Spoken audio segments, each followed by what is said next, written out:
सभी लोग आपका कार्यक्रम से स्वागत है।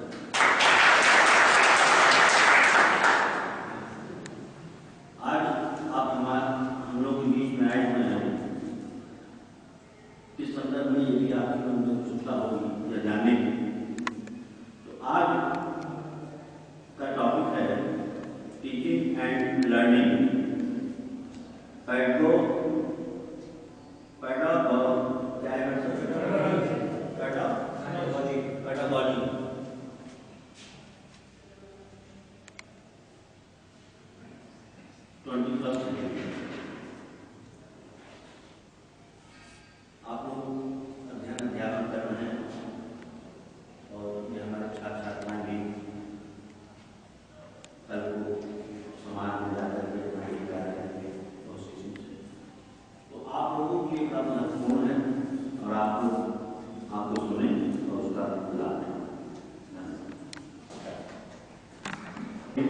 कह सकते हैं कि आने वाले 10-5 सालों में जो कॉलेज और यूनिवर्सिटीज की जो स्थिति होगी उसके लिए आपको ज़्यादा अवेयर करना और इनोवेशन इंडियन एजुकेशन कैंपेन जो मैंने चलाया हुआ है, इसके अंतर्गत जो के ज़्यादातर कॉलेजेस में, चाहे डिग्री कॉलेज में टीचर डेवलपमेंट प्रोग्राम हो, चाहे फिजिया कॉलेज में, चाहे फिर कुछ हमारे फेडरल वगैरह काफ़ी ऐसे कॉलेजेस डिग्री कॉलेजेस हैं जहाँ पे हमने अपना प्रोग्राम कंडक्ट किया।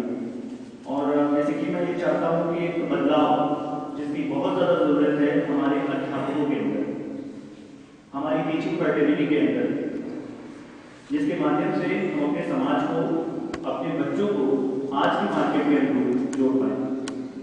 और मैं आज आपको दो चीज़ें बताने जा रहा हूँ that are much required at present time and we are going to keep that all things in our mind and we will be able to make up ourself in best. ज़्यादा बेहतर हम फ्यूचर प्रोस्पेक्ट में नहीं कर पाएंगे जब हम future को समझ पाएंगे। And no one can change the future in future, we can change our future by doing in present. भविष्य में जाके भविष्य को नहीं बदला जा सकता, भविष्य को बदलना है तो वर्तमान को बदलना बहुत ज़्यादा जरूरी है। हम अगर इस चीज़ को टालते जाए कि आगे देखा जाएगा, मुझे लगता है कि पिछले 100 सालों की अगर मैं बात करूँ, उसके पहले हमारे भारत का जो स्टैंडर्ड था, एजुकेशन स्टैंडर्ड था, वो बहुत हाई लेवल पे था। हमारे देश ने आर्यभट्ट दिए, हमारे देश ने होमी भाभा को दिया, हमारे देश ने सीवी रमन को दिया, लेकिन पिछले 100 सालों में जो डिग्रेडेशन एजुकेशन का हुआ है, I want to say openly, not even the Jaunpur, I am talking about the whole India, मैं पूरे भारत की बात कर रहा हूँ। जिस तरीके से डिग्रेडेशन हुआ है कि हमारे देश में हम आज दुनिया के बदल में कहीं भी खड़े नहीं होते, खासकर रिसर्च की बात जब कही जाती है।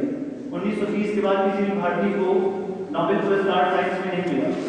So it would be very important for us to think about it, why we are able to produce such kind of quality and capability of the people so that we will be able to make a concept investment. तो सबसे पहले मैं जो शुरुआत कर रहा हूँ अपने लेक्चर को शुरू करने के पहले मैं आप लोगों को बताना चाहूँगा कि मेरा जो प्रमुख उद्देश्य है इस प्रोग्राम का, जौनपुर की सभी संस्थानों को एक बेस्ट संस्थान के रूप में डेवलप करना। और मैं आलोचना किसी की नहीं कर रहा, मैं समालोचना से समालोचना के भाव से आया हूँ और मैं चाहता हूँ कि अध्यापक खुद को चेंज करें।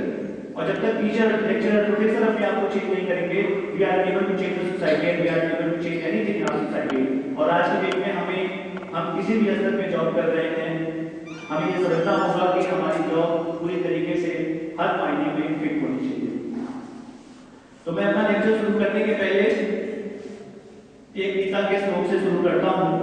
कर्मण्येवाधिकारस्ते मा फलेषु कदाचन मा कर्मफल हेतुर्वा मा ते संतोषो कर्मणि। मैं जब इस मिशन को लेकर निकला तो बहुत ज्यादा लोगों ने कहा कि कुछ नहीं बदल सकता हमारे जौनपुर में। और मेरा जो उद्देश्य है, जैसा मैंने बताया कि अगल बगल के जिलों से सबसे बेस्ट जिला जौनपुर के एजुकेशन सिस्टम को बनाना, और उसी पे मैं वर्क कर रहा हूँ और जिसको लेकर पूरी दृढ़ता के साथ मैं लगा हुआ हूँ। और यकीन मानिए कि जो चेंजेस और जो चीजें मैं बताने जा रहा हूँ, अगर आप चाहेंगे आज तो मैं लेक्चर देकर जाऊंगा, लेकिन इसके बाद एक कंसिस्टेंट ट्रेनिंग करके आपको पूरी तरीके से डेवलप करने का भी प्रोविजन है, where the teachers of today have the capability to lead the future prospect. मैं इनिशियली स्टार्ट करता हूँ एक छोटी सी कहानी से, because I want to give the presentation to the projector video वगैरह के साथ में करता, but no problem, I will try to just you to this hard copy. एक जादव पेन नाम का व्यक्ति था जिसके बारे में मैं आपको बताना चाहूंगा और बहुत ही इंस्पिरेशन स्टोरी है। जब हमारे यहाँ में कहता है कि कुछ नहीं बदलेगा, एक अकेला व्यक्ति जब अपनी सोच बदलता है तो हमारे सामने कई विराम लगते हैं। एंड आई वांट टू से आप जैसे अगर 10 लोग भी अपनी सोच पूरी तरीके से बदल देंगे टॉकिंग अबाउट बहुत बड़ा बदलाव हमारे शहर में होगा और इस पूरे क्षेत्र में 10-20 किलोमीटर तक हम काफी बड़ा बदलाव कर सकते हैं। तो जादव जो था वो मंजूरी आइलैंड में रहता था। मंजूरी आइलैंड केरला के पास पड़ता है, जो कि कभी आइलैंड हुआ करता था वो 1200 एकड़ का एक बंजर जमीन पर गया। डेली वो व्यक्ति एक थैला लेके जाता था उसी बंजर जमीन की तरफ और लगभग 37 साल तक लगातार वो उस जगह पर गया। एक बार एक व्यक्ति ने इंक्वायर किया कि वो अपने थैले में लेकर क्या जाता है, तो उसको पता चला कि ये प्रत्येक दिन एक पौधा उस बंजर जमीन की तरफ लेके जाता है और 37 साल लगातार वो प्रत्येक दिन एक पौधा ले जाके लगाया और 37 साल बाद वो पूरा बंजर जमीन 1369 एकड़ का एक हरा भरा जंगल बन गया, जहाँ पे पशु पक्षियों से लेके जानवरों से लेके हर प्रकार की वनस्पति होने लगी। ये हमें बताती है कि single mind can change everything and that is why मैं यह चीज कहना चाहता हूँ जो हमारे यहाँ ये सोचते हैं कि हम ग्रुप में चल के कोई बदलाव करें तो वो कभी पॉसिबल नहीं है। बदलाव जब भी होता है तो बदलाव हमेशा एक व्यक्ति के द्वारा ही शुरुआत उसकी होती है। दूसरी एक चीज मैं आपको बताना चाहूंगा, एक स्टोरी जो हमें इंस्पायर करती है, क्योंकि मैं कुछ लेक्चर की ट्रेनिंग प्रोग्राम ले रहा था। Then I come to know बहुत हमें से ये मानते हैं कि हमें जो करना था हम कर लिए, और आज मैं आपको पीएचडी की परिभाषा पहले से बताऊंगा कि हम पीएचडी करते क्यों और जिस लिए हम उसको करते हैं क्या हम उसे कर पाए। So it would be very important for us to understand this thing also. तो जो लोग कहते हैं कि मेरी उम्र हो गई, अब मैं क्या चेंज कर सकता हूँ, for those I would like to share a story and then I will go through my presentation. एक इंसान 5 साल की उम्र में जिसके पिता की डेथ हो गई, 16 साल की उम्र में जिसने स्कूल छोड़ दिया, 17 साल की उम्र में जिसकी 4 नौकरियां हो गई, 18 साल की उम्र में उसकी शादी हुई, 19 साल की उम्र में उसको बच्चे हुए, एक लड़की हुई, 20 साल की उम्र में उसकी वाइफ और उसकी बेटी उसको छोड़ के चली गई, 26 साल की उम्र में उसे सेल्समैन की नौकरी से निकाल दिया गया और 27 साल की उम्र में उसने कोशिश की अपनी बेटी को किडनैप करके अपने पास लाने की, उसमें वो फेल हो गया। 65 साल की उम्र में वो रिटायर हुआ और जब वो रिटायर हो रहा था, रिटायर हुआ उसके बाद उसके दिमाग में एक सोच आई कि मुझे अब आत्महत्या कर लेनी चाहिए क्योंकि मेरी जिंदगी में अब करने भर का कुछ बचा नहीं। उस समय जैसे ही उसके दिमाग में आया कि मुझे सुसाइड कर लेना चाहिए because nothing I have in my life now, तो उस समय अचानक से उसके मन में एक विचार आया, एक चीज वो बहुत अच्छा कर सकता था अपनी जिंदगी में जो अभी तक उसने नहीं किया। और जब वो रिटायर हुआ था तो उसके पास सिर्फ $87 थे और उसके बाद उसने क्या किया, वहां पैसों का एक फ्राइड चिकन खरीदा और उसमें अपनी खुद की रेसिपी बनाई क्योंकि उसको जो सबसे अच्छा आता था वो आता था कुकिंग करना। और रेसिपी बनाने के बाद फ्राइड चिकन की वो घर घर जाता था बेचने के लिए और अपने नेबर्स में अपने पड़ोसी को हर जगह वो रेसिपी चिकन फ्राइड चिकन बेचता था। वो आदमी कोई और नहीं था, वो आदमी था कॉर्नेल सैंडर।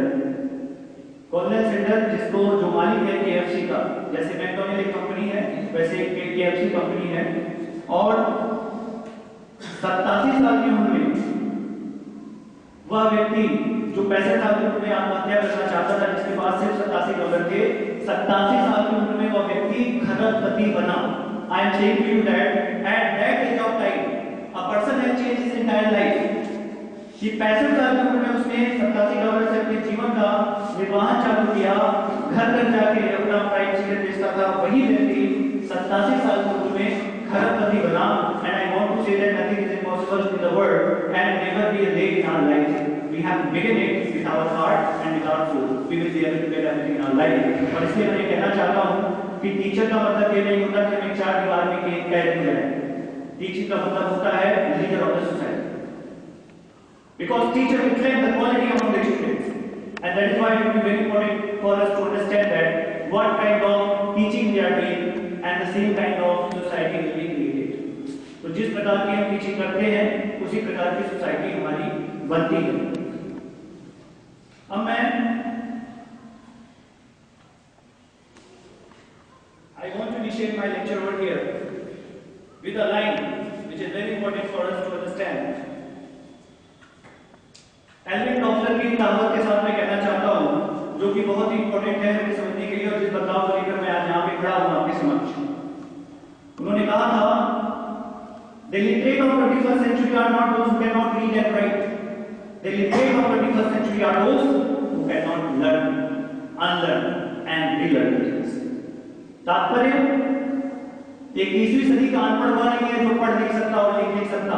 21वीं सदी का अनपढ़ वह है जो सीख नहीं सकता।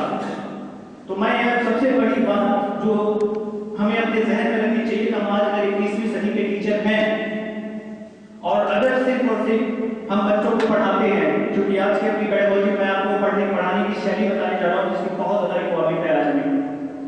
अगर हम सिर्फ और सिर्फ ये चाहते हैं बच्चे पढ़े लिखे हो जाए, क्योंकि मैं अभी तक जहाँ गया 15,000 बच्चों के बीच में मैंने इंटरेक्शन किया हर कॉलेज के, कोई बच्चा 10 लाइन बोलना नहीं जानता। This is the condition of the higher education and present students are able to speak their line from their sides. हम कैसे टीचिंग करें? It would be very important for us to understand. जहाँ समय तेजी से बदल रहा है, हमें लर्निंग कैपेबिलिटी बच्चों की डेवलप करनी है, और इसलिए ये कहा गया कि आज की डेट में पढ़ा लिखा वही है जिसके पास सीखने की क्षमता है, जो चीजों को सीख सकता है, जो पढ़ सकता है और लिख सकता है, उसे हम पढ़ा लिखा नहीं मानते। And the thing is that ये बात हमें अपने ध्यान में रखनी चाहिए। और आज के सेमिनार में मैं जो आपको ट्रेनिंग दे रहे हैं, टॉपिक मैं जो आपके साथ डिस्कस करने जा रहा हूँ अपने ट्रेनिंग प्रोग्राम से, उसमें सबसे पहला है how to develop the intelligence of the student through our teaching pedagogy. किस तरीके से हम बच्चों की बुद्धि का विकास कर सकते हैं अपनी टीचिंग पेडागोजी के द्वारा। दूसरा टॉपिक है importance of feedback in classroom. Classroom में फीडबैक का कितना महत्व होता है और हमें उसको एग्जीक्यूशन करना है। तीसरा है importance of emotional intelligence in teaching students. जब भी हम बच्चों को पढ़ाते हैं तो सामग्रिक योग्यता की कितनी ज्यादा आवश्यकता है एक टीचर के लिए, और वो सामग्रिक योग्यता किस तरीके से हम डेवलप कर सकते हैं और सामग्रिक योग्यता उसकी क्या है। I will elaborate about that. इसके बाद concept of teacher period and it's important in 21st century. मैं खासकर सभी प्रपोजिट टीचरों को कहता हूँ, काफी लोगों से मेरी मुलाकात हुई, अक्सर हम लोग के अपने इशू होते हैं, कभी हम फाइनेंशियल बात करते हैं, कभी और चीजों की बात करते हैं। ये कॉन्सेप्ट टीचर पीरियड का है, मैं इसमें आपका स्वागत भी करूंगा इस चीज को जानने के बाद कि अगर आप चाहते हैं you want to earn more money, आप इसी कैंपस से अपने घर पे एक बहुत बड़ा इसको क्रिएट कर सकते हैं on financial way and on develop way, दोनों एस्पेक्ट्स। और इसके बाद जो टॉपिक मैं आपको बताने जाऊंगा वो है importance of soft skill in college and university, जो बहुत ज्यादा जरूरी है और एक दुर्भाग्य पूरे हिंदुस्तान का कि आज भी हम हार्ड स्किल को लेकर पकड़े हुए हैं। और यही कारण है प्रत्येक 24 घंटा में हमारे यहाँ 2700 बच्चे बेरोजगार होते हैं और 8 करोड़ से बेरोजगार आज हमारे देश में हैं। और यूएस एजेंसी कहती है कि आने वाले 2050 तक हमारे यहाँ 32 करोड़ बेरोजगार होंगे, जो देश पूरा चल रही जिस तरीके की शिक्षा व्यवस्था चल रही है। एंड नाउ उसको लेकर सॉफ्ट स्किल की क्या महत्व है जिससे हम ये बचा सकते हैं, अपने बच्चों के जीवन को बना सकते हैं, उसको लेकर मैं आपको उसे अवेयर कराऊंगा कि सॉफ्ट स्किल है क्या और इसकी जरूरत कितनी ज्यादा है। और इसके साथ साथ मैं आपको बताऊंगा well fit mind versus well form mind, well educated mind और वेल फॉर्म माइंड में क्या डिफरेंस होता है। और मेरे ख्याल से वेल टीचर्स को इसके बारे में अगर नॉलेज रहेगी it would be better for them to handle the class and promote the students. और आठवां और आखिरी टॉपिक मेरा है quality organisation for higher education. NAAC से लेके आईसीटी के बारे में मैं बताऊंगा आपको, जो भी हायर एजुकेशन हम चलाते हैं पढ़ाते हैं उसमें प्रावधान के साथ साथ क्या हमारे इम्प्लीमेंटेशन उस तरीके से हो रहे हैं। If we are talking about the national assessment and accreditations council, NAAC का गठन क्यों किया गया था, इसलिए किया गया था, क्या उसकी वर्किंग एरिया थे और पूरे हिंदुस्तान में उसका क्या हो रहा है। I will just elaborate the things और मैं उसके बाद कहूँगा कि आपको आज की टीम की टीचिंग के साथ सेलिब्रेट होना है। अगर आप करने जाते हैं तो आप समझ लीजिए पूरे समाज का बहुत बड़ा डेवलपमेंट होगा।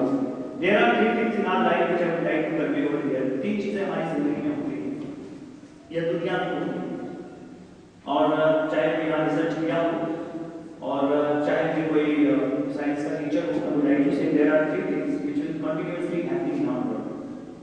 पहली चीज होती है इन्वेंशन, दूसरा इंप्रूवमेंट, तीसरा इनोवेशन। पहले कोई चीज इन्वेंट होती है, आविष्कार होता है, फिर उसमें सुधार होता है और फिर उसके बाद इनोवेशन होता है, नवीनीकरण।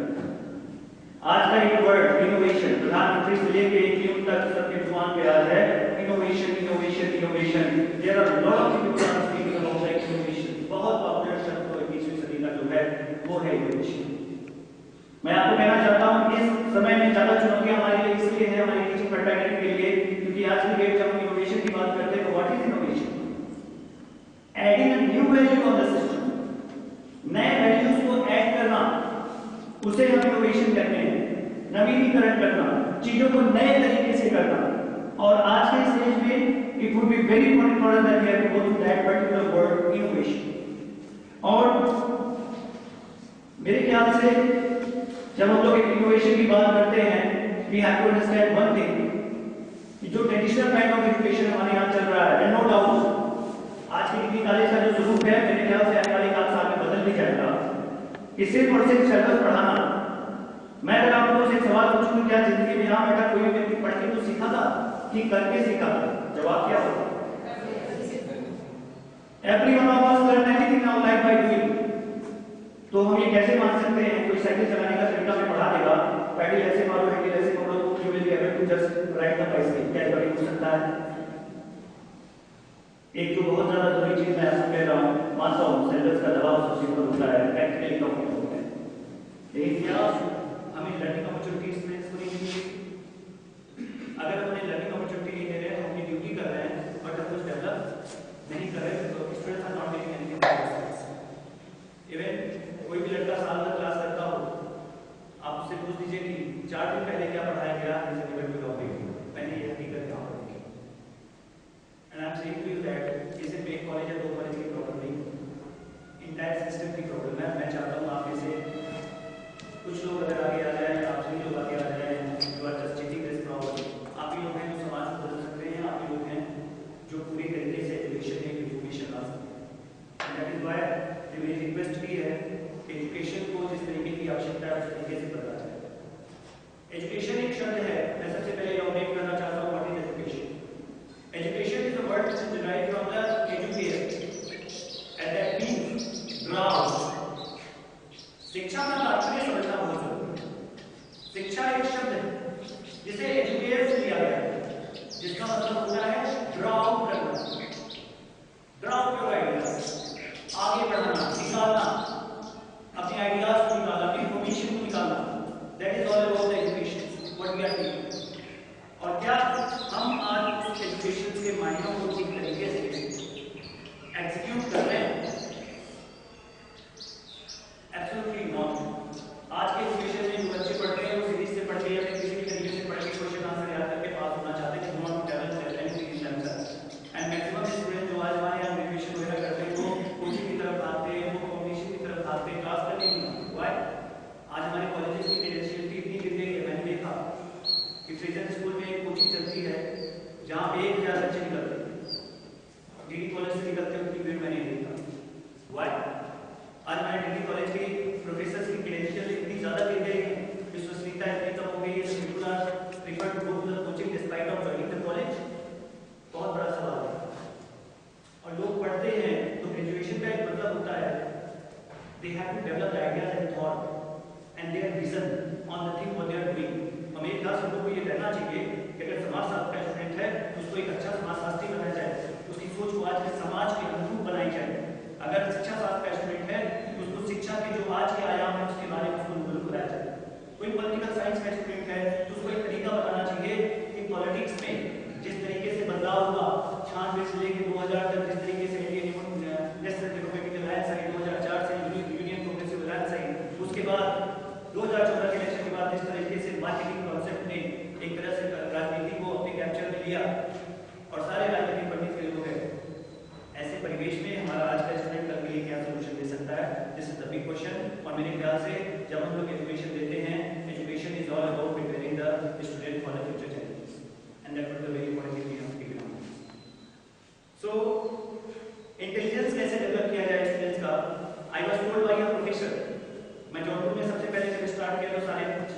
रिटायर्ड प्रोफेसर थे, आई गो टू देम बिकॉज किसी भी चीज के बारे में बोलने से पहले ये ज्यादा जरूरी है कि इंटरेक्शन होनी चाहिए। I go through lot of professors, retired professor of any college and other organization, I interact. मैं आपसे बातचीत किया तो मेरे सामने एक सवाल आया, एक प्रोफेसर ने मुझसे कहा कि बुद्धि तो गॉड गिफ्टेड होती है, intelligence is all about God gifted, you never develop the intelligence of the students. Student का क्या होता है, जब तक आप पढ़ाते हो फॉर्मुलेटिव लेवल सपोर्ट करता है, जब आप उनको छोड़ देते चार दिन बाद भूल जाता है, जब तक फिटिंग नहीं है तब तक दिमाग में नहीं रहे तो खत्म। तो मैं काफी अमेज हुआ, आज से 3 महीने पहले की बात बता रहा हूँ मैं। तो फिर मैंने इस चीज के बारे में रिसर्च की, I go through the lot of papers and specially the brain formation, I read about the brain, how the brain perform. क्या ये सही बात है कि किसी की बुद्धि डेवलप नहीं हो सकती? मैंने अपनी रिसर्च में पाया there are 2 kind of intelligence which is exist in the human brain. 2 प्रकार की इंटेलिजेंस होती है। एक होता है क्रिस्टलाइज्ड इंटेलिजेंस, जिसे जो नॉलेज, जो एजुकेशन, जो इंफॉर्मेशन देते हैं वो crystallised intelligence and that is stable. लेकिन एक इंटेलिजेंस होता है फ्लूइड इंटेलिजेंस, जिसे हम कहते हैं लर्निंग कैपेबिलिटी, जो हमारी मौत के बाद भी जो हमारे न्यूरॉन्स जिंदा रहते हैं। लर्निंग कैपेबिलिटी जो होती है वो लाइफ टाइम होती है, किसी भी उम्र के पड़ाव में कोई व्यक्ति कितना भी कुछ सीख सकता है। And on the basis of the fluid intelligence I want to say over here it would be important for us to keep the thing in our mind कि जब हम लोग फ्लूइड इंटेलिजेंस की बात करते हैं, सो जब भी हम एक नॉर्मल एक्टिविटी कोई लेके चलते हैं तो हमारी डोपामाइन में ट्रिगर होता है। डोपामाइन कहते हैं फ्रीक्वेंसी ऑफ ब्रेन। मैं फार्मूला आपको बता दे रहा हूं, जिस फार्मूले में हमारा ब्रेन इंटेलिजेंस डेवलप करता है। एंड एट एनी एज, तो मैं इस चीज को नहीं मानता कि people are saying that we are able to develop our intelligence because we are above 40, above 60, we may develop our intelligence at any time, and that's why मैं professor को कहता हूँ ज्यादा पढ़ने की जरूरत है, ज्यादा डेवलप करने की जरूरत है, otherwise the coming days it will be very hard for them to survive the current market. और इसलिए ज्यादा जरूरी है कि हमें एक कंसिस्टेंट ट्रेनिंग प्रोग्राम के थ्रू डेवलपमेंट चाहिए। तो जब ट्रिगर होता है हमारे डोपामाइन पे, फिर उसके बाद एक मोटिवेशन स्टेट हमारे दिमाग का डेवलप होता है, फिर इसके बाद सिनेप्टिक प्लास्टिसिटी होती है। और मेरे ख्याल से प्लास्टिसिटी के बारे में आप इससे ज्यादा लोग जानते होंगे कि हमारे दिमाग में अरबों की संख्या में न्यूरॉन्स होते हैं, और जब भी हम कोई चीज सीखते हैं तो न्यूरॉन्स की एक संरचना बनती है जिसे हम न्यूरोप्लास्टिसिटी कहते हैं, जिसमें हमारा स्टार्च और न्यूरोप्रोटीन दोनों लगता है, और जो भी हम खाते हैं उसका 20% हमारे ब्रेन हो जाता है। And that's why most of us when we are trying to learn new thing we feel tiredness and other things. So I want to say that intelligence develop करने का एक सीधा तरीका है information, doing and after that learning. Intelligence develop तभी होता है जब किसी भी इंफॉर्मेशन पे, जब तक एक्सपीरियंस इंफॉर्मेशन के साथ कोलैबोरेट नहीं करेगा, जब तक किसी भी इंफॉर्मेशन पे एक्सपीरियंस नहीं लेगा कोई व्यक्ति, तब तक इंटेलिजेंस डेवलप नहीं हो सकता। This is the way of learning. और सिर्फ अगर कोई चीज पढ़ के सोचते हैं कि क्वालिटी हमारे में डेवलप हो जाए, it will never come to us. And I want to say that is why this is a very big question. We are simply giving the classes on the basis of completing the syllabus, but are we checking ourselves what are the quality we are developing in the students? ये बहुत जरूरी चीज है, मैं जो कहना चाहता हूँ यहाँ से कि क्या हम कभी इस चीज के ऊपर ध्यान देते हैं कि स्टूडेंट्स ने क्या डेवलप किया, और मेरे ख्याल से हमें देना चाहिए। और इसलिए कोई भी इंफॉर्मेशन हम दे रहे हैं उस पर परफॉर्म कर रहे हैं। Without performance intelligence never get करेगा। जैसा मैंने कहा, साइकिल चलाने का तरीका किसी को पढ़ा दीजिए, पैडल मार के हिंदी को करिए, आप साइकिल चला लेंगे, किसी को बैठा के चलवा दीजिए, नेवर ट्राई करेगा। जब तक वो उसका अनुभव नहीं लेगा, जीतेगा नहीं, उस पे वर्क नहीं करेगा, इज अनेबल टू लर्न। तो जो भी इंटेलिजेंस हमारे अंदर डेवलप होता है, दैट में भी पॉजिटिव और नेगेटिव। कोई काम अगर कोई कर लेता है तो कॉन्फिडेंस आता है, नहीं कर पाता है तो एक्सपीरियंस आता है। And I want to say all the students word here कि कभी भी अटेम्प्ट करने में नहीं डरना चाहिए। If you do the things you will get experience, confidence, and if you are not you will get experience, but both the things you will get success. And it will be important for us to keep the things in our mind कि दोनों जगहों पे हमारी सफलता है। तो attempt करना बहुत जरूरी है, क्योंकि कॉलेजेस में जब बच्चे 10 लाइन नहीं बोल पाते तो एक बड़ा सवाल होता है what we are giving to the students, and that's a point we have to keep in our mind. आज हम लोग देखते हैं कि सब व्यक्ति बात करता है टेक्नोलॉजी, और कहना होगा कि जब टेक्नोलॉजी की बात की जाती है तो लोग बहुत खुश होते हैं। आज टेक्नो सिटी वर्ल्ड है, our prime minister is also talking about the scale and speed, and I want to say here कि टेक्नोलॉजी ने हमारा सबसे ज्यादा नुकसान किया है आज के प्रेजेंट टाइम में। हाउ इट टेक्नोलॉजी क्या करती है?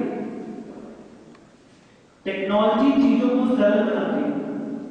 टेक्नोलॉजी कोई चीज पैदा नहीं कर सकती, लेकिन जब ह्यूमन बीइंग टेक्नोलॉजी के भरोसे रहने लगे, क्योंकि कुछ दिन पहले हमारे भारत सरकार ने कहा कि हमारे यहाँ एजुकेशन में अब आर्टिफिशियल इंटेलिजेंस आना चाहिए, रोबोट से क्लास चल रहा है, teacher are doing children. I am talking about the facts. आप थोड़ा गूगल पे सर्च कीजिएगा आर्टिफिशियल इंटेलिजेंस के बारे में, बदलता हुआ एक सदी आपको दिखेगा। एंड आई वांट टू से मशीन और ह्यूमन ब्रेन में यही अंतर होता है कि ह्यूमन ब्रेन नई चीजें पैदा कर सकता है, मशीन सिर्फ और सिर्फ अपने प्रोग्राम पे परफॉर्म करती है। तो एक बड़ा सवाल यहाँ पे है, क्या हम लोग नई चीजों पर परफॉर्म कर पा रहे हैं? एंड टेक्नोलॉजी नुकसान कैसे करती है? दो व्यक्ति हैं, अगर एक व्यक्ति कंसिस्टेंटली किसी चीज के ऊपर वर्क करता है, साइकिल चला के कहीं जाता है, और एक व्यक्ति जो 24 घंटे का कार से चलता है, दोनों में डिफरेंस क्या होता है? जो साइकिल चला के जाता है वो स्वस्थ रहता है, लेकिन जो 24 घंटे कार में बैठता है वो बीमार होता है। Am I right? तो जो व्यक्ति अपना दिमाग लगाएगा वो ज्यादा बढ़िया दिमाग रखेगा, या जो व्यक्ति सिर्फ और सिर्फ गूगल पे आंसर के लिए पढ़ाई करेगा उसका दिमाग बढ़ेगा। जब आप फोकस करोगे तब नए आइडियाज आएंगे ना। And you are able to direct your intelligence. जब आप अपने इंटेलिजेंस को डायरेक्टली नहीं कर पाओगे, then how would the new ideas come to your mind? That will never come. और इसलिए मैं कहता हूं ज्यादा टेक्नोलॉजी के भरोसे हमें नहीं रहना चाहिए। We have to think. जिसके पास प्रश्न नहीं वो विद्यार्थी और सत्य करवा सकते हैं, लेकिन हमारे यहाँ बच्चे प्रश्न बनाने की क्षमता नहीं है। That is a very terrible thing for you. और मैं ये कहना चाहता हूँ एक फीडबैक का एटमॉस्फेयर हमें आज की मेडिकल जिंदगी की क्लास में देना होगा, क्योंकि हम पढ़ा किसको रहे हैं, किस लिए पढ़ा है? We are teaching for the sake of education, we are not teaching for the sake of competition of what will be. अगर ऐसा सोच रहे हैं then we are not taking the right feedback. हमारे लिए जरूरी क्यों है? एक डॉक्टर से आप दवाई लेते हो, डॉक्टर को ना बताओ कि फायदा हो या नुकसान, तो डॉक्टर क्या करेगा? और ज्यादा डोज बढ़ा देगा दवाई का। That would harvest you. एक टीचर अगर एक स्टूडेंट को सिखाना चाहता है, क्या वो स्टूडेंट से फीडबैक लेके ना उसको सिखा सकता है? उसको पता चलेगा उसकी कमजोरी क्या है, वो क्या सीखना चाहता है, वो क्या करते हैं। फीडबैक का कल्चर बहुत जरूरी है। एंड इन आवर क्लास अगर आप दिल्ली और जयपुर में डिफरेंस पूछे, अगर आप अदर कंट्रीज और इंडिया में डिफरेंस पूछे, मैं आपको कहूंगा there is one big difference, that is about they are giving the work और they are analyzing the students on the basis of their development, not on the basis of their. Feedback कभी भी काम में नहीं होना चाहिए कि मैं अपना काम पूरा कर लिया। फीडबैक बच्चे के विकास तक होना चाहिए, बच्चे के अंदर डेवलपमेंट क्या है, इस तरीके का फीडबैक टीचर्स को देने की जरूरत है। लेकिन आज के डेट में हमारा फीडबैक जो कि काम पे होता है, सिलेबस पूरा कर लिया, क्वेश्चन आंसर लिख लिया, that is okay. What is the development of the student? कोई ग्रेजुएशन का लड़का अगर 10 बोल नहीं पाता, 17 साल से कॉलेज स्कूल जा रहा है, नहीं होना चाहिए। And then I would like to say third thing which is very important for the teacher, that would be emotional intelligence। सामने की होगी साहब। और मुझे नहीं समझ में आता कि जब हम लोग टीचिंग करते हैं सबसे पहले गवर्नमेंट ऑफ इंडिया को शामिल करना चाहिए इमोशनल इंटेलिजेंस डेवलपमेंट प्रोग्राम की ऐसी क्लास। Why? Because we are not dealing the human brain, we are not dealing the machine, we are dealing the human brain.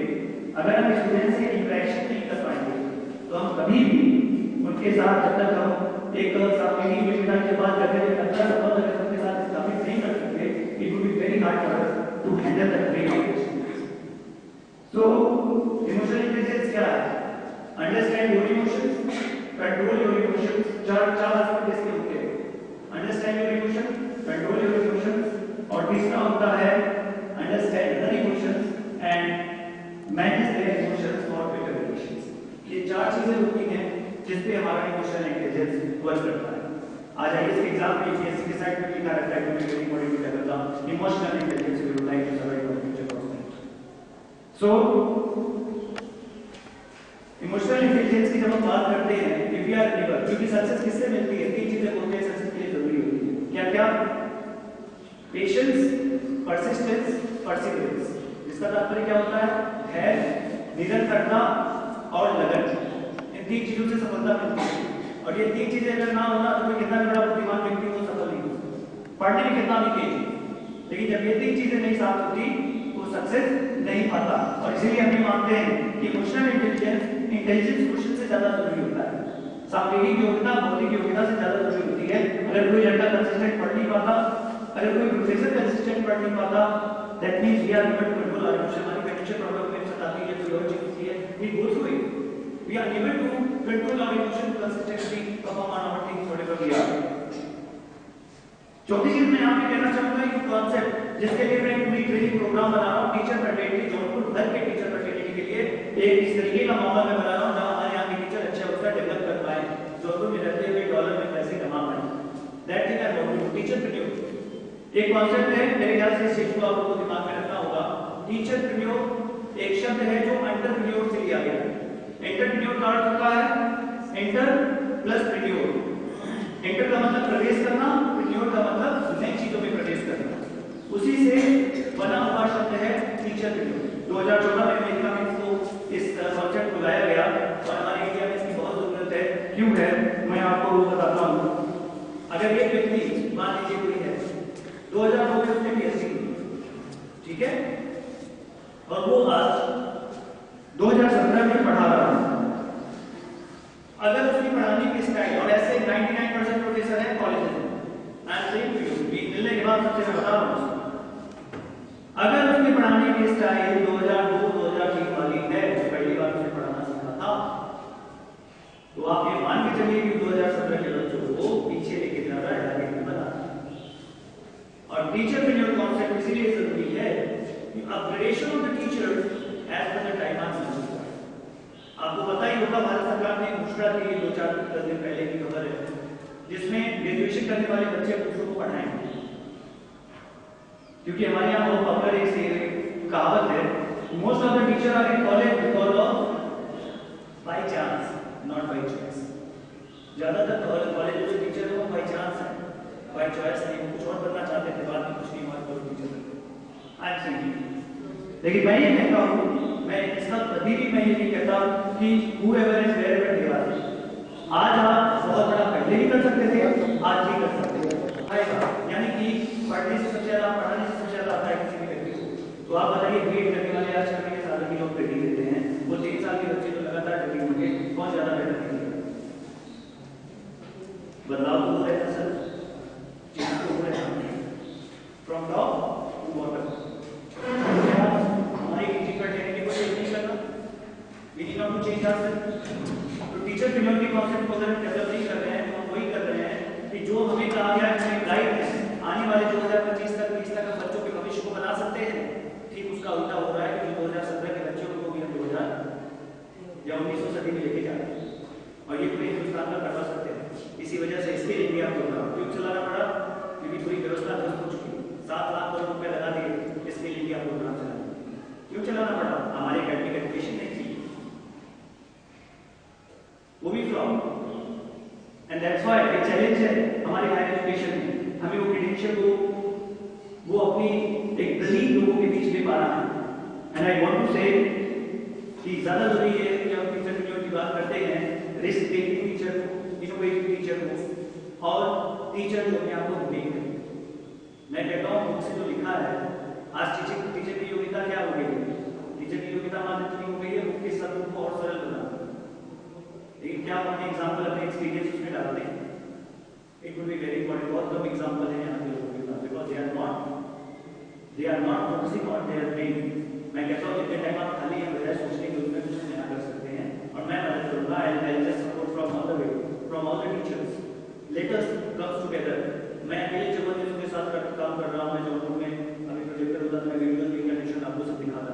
America, Canada, Germany, France, आधा पृथ्वी का हिस्सा है, इसी जौनपुर का रहने वाला हूँ, और पूरे फॉरेनर मेरा प्रमोशन करते हैं। And I want to say that how it possible, because I think different.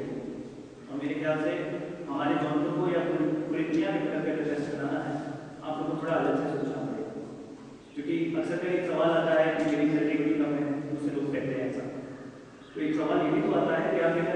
है दूसरे डिग्री कॉलेज के टीचरों के पास में? क्या नया कर सकते हैं? कैसे आप कॉलेज को बहुत फायदे में पहुंचा सकते हैं? This is also question. और मेरे ख्याल से जिस मॉडल कॉलेज की मैं बात कर रहा हूँ वो कॉलेज पूरे क्षेत्र में पूरे जॉब में एक मिसाल होगा, बिकॉज आप ही लोग ट्रेनिंग के बाद उस लेवल पे बच जाएंगे, you can deal with the whole market. और टीचर ट्रेनिंग का जो कॉन्सेप्ट है वो बताना चाहता हूँ, टीचर एक चार दीवार में बंद होने वाला व्यक्ति नहीं होता। Teacher are the leader of society, lead करता है टीचर पूरे समाज को, और इसलिए बहुत ज़्यादा जरूरी है we have to become best example and we have to lead the society to the right direction. सही दिशा में लीड करना आपको बहुत जरूरी है। अगला सेक्शन पे जो आपको बताने जा रहा हूँ वो है सॉफ्ट स्किल्स, और मैं आपको कहूँगा आप इस पे बहुत विशेष जोर दीजिएगा और इसको डेवलप करना बहुत जरूरी है। दो स्किल होती है, एक होती है हार्ड स्किल और एक होती है सॉफ्ट स्किल। 1919 में रॉबर्ट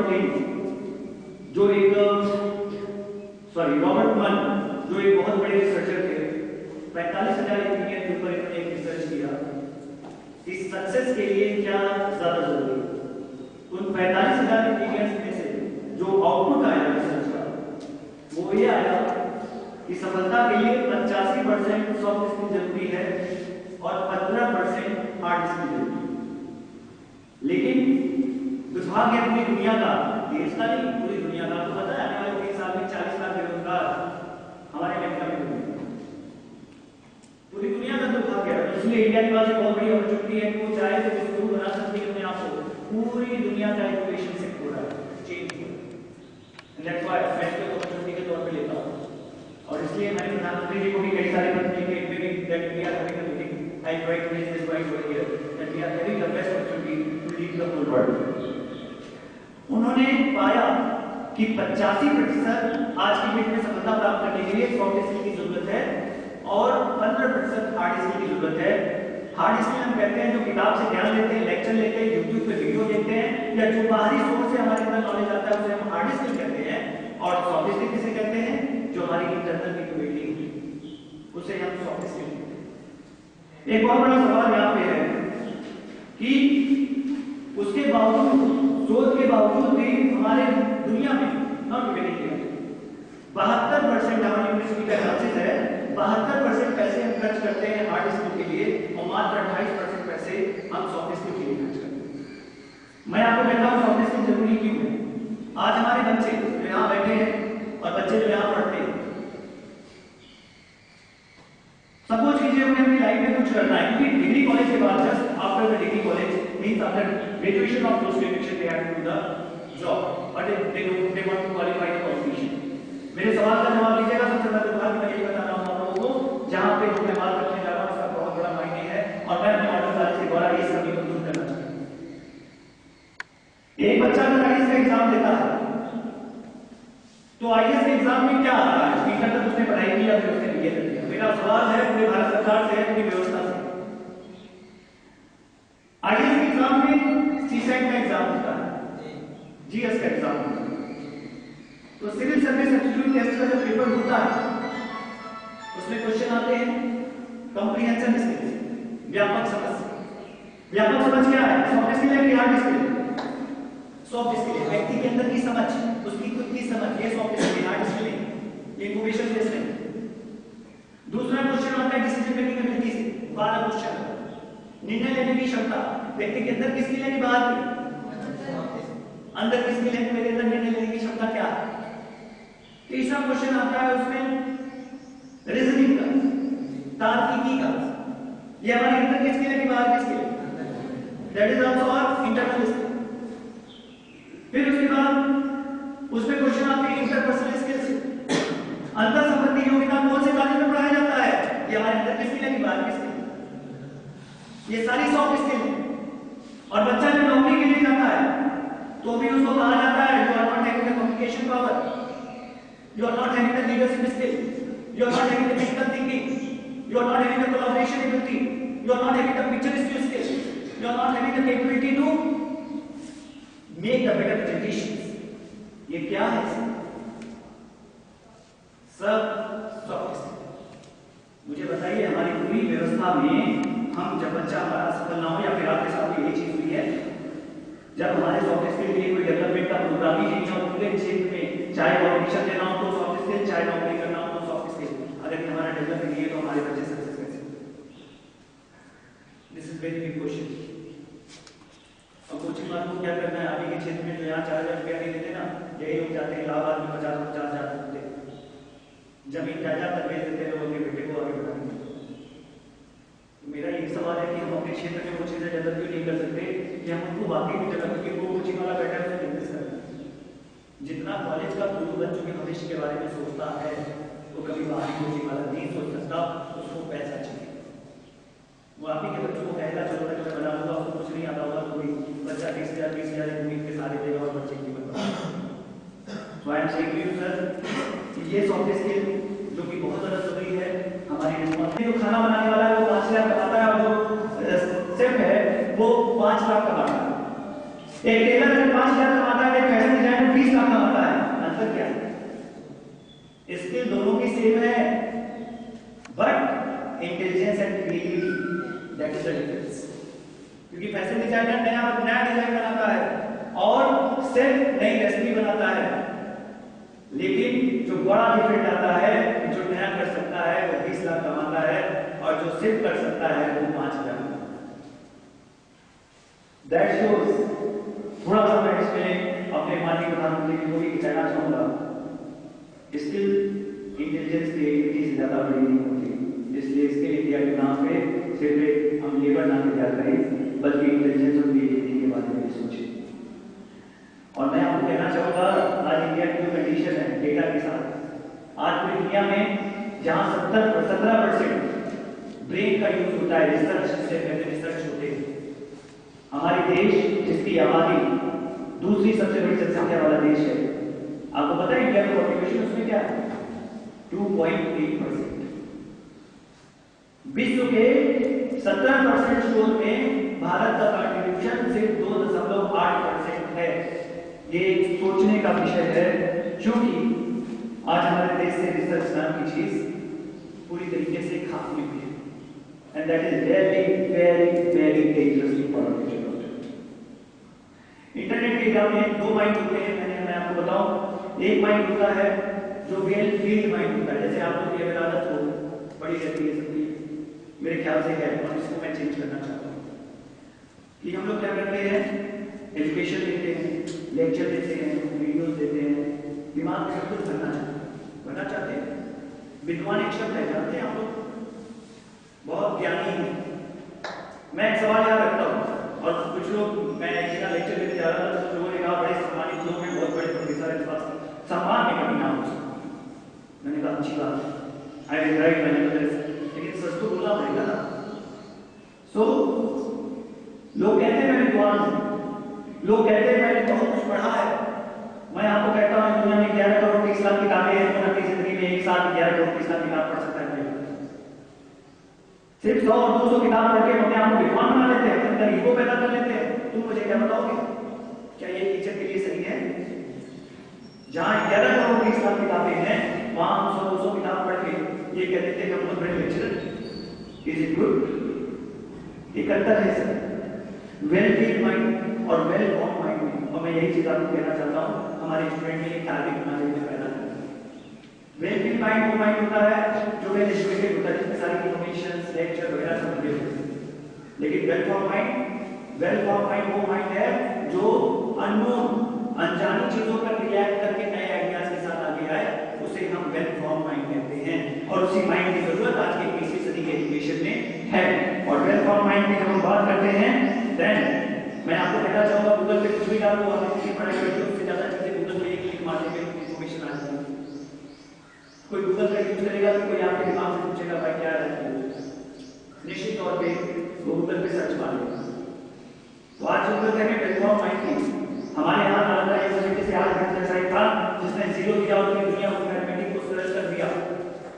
हमारे हितेश शेठ, सीवी रमन जैसे साइंटिस्ट हुए, और मैं कहता हूँ वो वेल फॉर्म माइंड था। थॉमस एल्वा एडिसन कौन सी पीएचडी किया था? Well form mind. ऑस्ट्रेलिया में कौन सी पीएचडी की थी?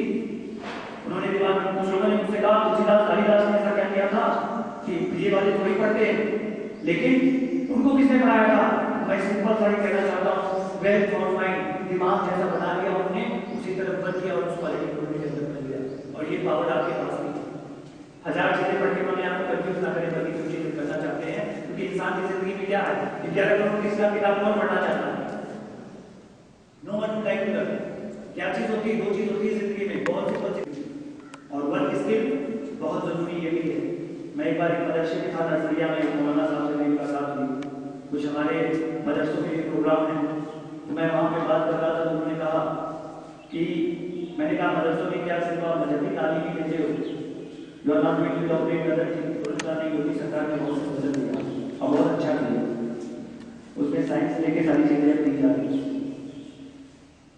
तो उन्होंने मुझसे सवाल पूछा था क्या मजहबी तालीम जरूरी नहीं? तो मैंने जवाब ये दिया था कि लाइफ स्किल के लिए, चाहे हिंदू धर्म हो चाहे मुस्लिम धर्म हो, मजहबी तालीम बहुत जरूरी है, क्योंकि जीवन जीने की शैली हमें हमारा अध्यात्म ही सिखा सकता है।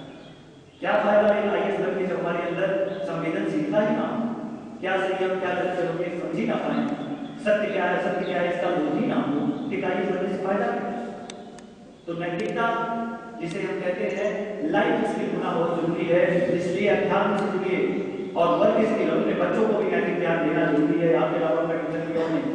और वर्क स्किल ये दूसरी जिम्मेदारी तीसरों की बनती है जो उन्हें काम कर्म करने की क्षमता दे, जिस कर्म के सर पे वो भविष्य में ध्यान से आ सके।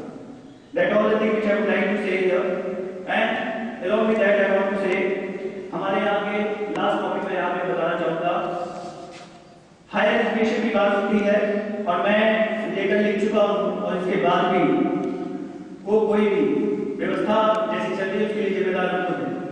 पूर्वांचल यूनिवर्सिटी में 30 करोड़ रुपया टैक्स से आया हुआ है, यूजीसी ग्रांट दी है 30 crore for development and enhancement. नए का गठन 1994 में किया गया था फॉर द क्वालिटी एश्योरेंस। मैं आपको हायर एजुकेशन में नए की गठन के बारे में बताऊंगा। क्वालिटी मेंटेनेंस के लिए नए का गठन किया गया, जिससे हम national assessment and accreditation council है। नैक ने क्या किया, IQAC जो भी हमारे 12B+ के कॉलेजेस होते हैं नैक के, उसमें ग्रांट वगैरह जिसे मिलते हैं, उसमें IQAC सेटअप किया, जिसे कहते हैं इंटरनल क्वालिटी एश्योरेंस सेल। दुर्भाग्य क्या है, मैं बताता हूँ, मैं यहाँ किसी कॉलेज में लेक्चर दे रहा था, मैंने किसी कॉलेज में दिया, सारे मेरे प्रोग्राम वहाँ पे जो है तो IQAC के अंतर्गत हुए थे, क्योंकि उसमें पैसा मिलता है। लेकिन मैं हर जगह free of cost for the development of the people मैं वर्क कर रहा हूँ, मैं नॉट, बट मैं कहना चाहता हूँ कुछ। अभी हमारे यूनिवर्सिटी में 3 लोगों को बुलाया गया था बैंगलोर से, एक लेक्चर का यूनिवर्सिटी में 1.5 लाख रुपया मिलता है, तो जैसे फैकल्टी वहाँ आती है, IQAC ने इसको प्रोग्राम कराया जाता है 1 घंटे का। आई वांट टू से और प्रशासन इंस्टीट्यूट ऑफ टेक्नोलॉजी मेरा प्रोग्राम था, तो वहाँ पे भी AICTE के ग्रांट भेजा देती है 1 घंटे का। नैक ने क्या किया, IQAC को डिप्लॉय किया, इक्वालिटी मैनेजमेंट बना। अब जब मैं बात करता हूँ कि IQAC क्या कर रही है, इंटरनल क्वालिटी एश्योरेंस है। हमारे यहाँ पूर्वांचल यूनिवर्सिटी में मैं गया, सारे प्रोफेसर मिला, सारी चीजें मैंने देखी है, and even I go through each and every people, even मैं किसी सर से दो दफे मिला, एक घंटे की बैठक मेरी हुई, and I am talking about the beneficiary things which are much required in our university also. मैंने जब नैक के पूरी प्रोविजन को पढ़ा, मुझे लगा कि यूनिवर्सिटी तो उसका पैसा खर्च नहीं कर रही और पैसे भरे हुए। तो यहाँ पे मैं बोलना चाहता हूँ कि बड़ा दुख की बात ये हुआ कि हमारे टीचर, प्रोफेसर, लेक्चरर कोई अवेयर नहीं है या जनता अवेयर नहीं है कि नैक का इतना पैसा ग्रांट आया है यूनिवर्सिटी में, उसका इस्तेमाल कैसे होता है, उसके लिए नैक को लेकर नहीं दे सकते। अगर कहीं भी किसी चीज का करप्शन है, I think that we have to take our rights, don't think we won't it our power. Quality assurance college की जिम्मेदारी, हायर एजुकेशन में नैक की 4 वैल्यू नैक ने रखी है। नैक अपनी वैल्यू में बोलता है, जिसके लिए नैक को रखा गया था, और ये पूरे हायर एजुकेशन के लिए एक चैलेंज है, और मैं इसको चैलेंज के रूप में प्रधानमंत्री से लेकर सबके सामने एक सवाल उठा सकता हूँ। आप लोगों को भी उठाना चाहिए, और एक डिग्री कॉलेज में देखना दे, अगर सही तरीके से इस चीज का आज नहीं तो कल जरूर इसका प्रत्यार्पण या इसको एग्जीक्यूट किया जाएगा। नैक ने पहला इसकी वैल्यू थी वो ये था, कंट्रीब्यूटिंग टू नेशनल डेवलपमेंट। पहले एक चीज के लिए जो नैक बनाया गया था, इनका ये मानना था कि हायर एजुकेशन के बाद जब बच्चे जो है वो एक ह्यूमन रिसोर्स बन जाते हैं, मानव संसाधन बन जाते हैं, जिनको किसी न किसी श्रेणी में जॉब करनी पड़ती है। तो नैक ने कहा कंट्रीब्यूटिंग टू नेशनल डेवलपमेंट, पहला जो हमारा उद्देश्य होगा नैक का कि हमारे युवा हायर एजुकेशन में पढ़ रहे हैं वो नेशनल डेवलपमेंट में अपना कंट्रीब्यूशन कर पाए। दूसरा इन्होंने लिखा fostering global competency among student. हम अपने यूजीसी के अंदर जितने भी कॉलेज और यूनिवर्सिटीज हैं हम उनको अंतरराष्ट्रीय स्टैंडर्ड पे एक्सेप्टेबल होने लायक बनाएंगे। नैक ने लिखा for the shape of this university and colleges अंतरराष्ट्रीय स्टैंडर्ड में एक्सेप्टेबल होने लायक 1995 की ये बात है और इस कोर वैल्यू पे नैक परफॉर्म कर रहा है। बट ऑन ग्राउंड लेवल क्या है?